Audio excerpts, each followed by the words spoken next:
We spend a massive chunk of our lives at work. But have you ever really stopped to ask yourself, who am I when I'm there? Is that professional you the real you? Well, in this explainer, we're going to unpack that. We're going to see how our work identity is being built and rebuilt all the time by the very words we use. It sounds like such a simple question, right? But the answer is way more complex than you'd think. And to get into it, we're going to use a really fascinating character from literature as our guide, a guy who literally felt his sense of self just dissolving. So, meet Vernon Halliday. He's the editor of a big newspaper. He's at the absolute top of his game. He's always surrounded by people, always talking, directing, making decisions. But then, in this quiet moment, this terrifying thought just hits him, that his identity isn't even his. It's just a reflection he sees in other people. And when the audience is gone, poof, he's nothing.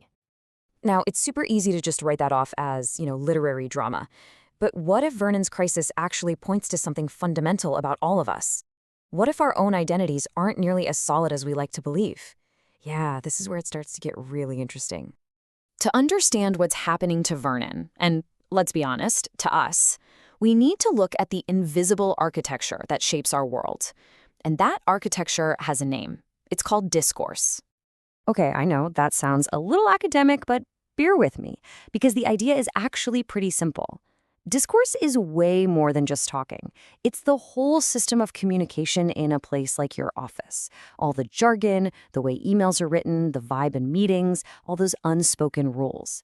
It's the whole, this is how we do things here package. And here's the kicker. It doesn't just describe reality, it actually creates it, including who we are inside that reality. So this right here is the game changer.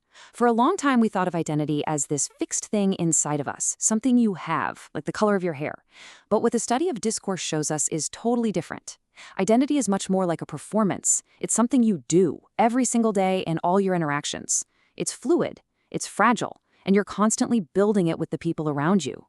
You aren't just a manager, you do the role of manager in a meeting. Okay, so how does this actually happen? Well, the most common way is happening right under our noses, all the time, in the everyday conversations that fill up our workdays. Let's jump back to Vernon's newspaper office. Now, look at this. This seems completely boring, right? Just a few clipped sentences from some editorial meeting. But if we zoom in and look a little closer, there is a whole world of identity work going on in just this tiny exchange. Check this out.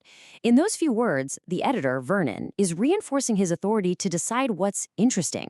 They're defining what actually counts as a story for their specific newspaper. They aren't just talking about topics. They're actively performing their jobs, their roles, and building the identity of the entire company, bit by bit. That is discourse in action. And it's not just these little bits of small talk either. We also build our identities using much bigger tools, the narratives, the stories we tell about ourselves, our work, and other people. So in the novel, Vernon decides he's going to publish some really compromising photos of a politician. Now, to justify this pretty huge decision, he and his team build a narrative. In their story, they're the brave heroes telling the truth, the politician is a hypocrite who deserves to be exposed, and what they're doing is a moral duty.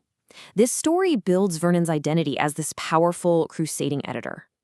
But then, something absolutely brilliant happens. The politician's wife puts out a statement, and she doesn't deny the facts. Nope. Instead, she tells a completely different story about them. She frames the whole thing as part of a long, supportive marriage, a constructive love narrative. She tells a story of independence and enduring love.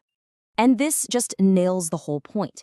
You've got two competing stories fighting over the exact same set of facts. And Mrs. Garmony's story is so good, so powerful, it completely reframes the whole situation. All of a sudden, Vernon's story about being a moral crusader just looks, well, tacky and cruel. Her story wins.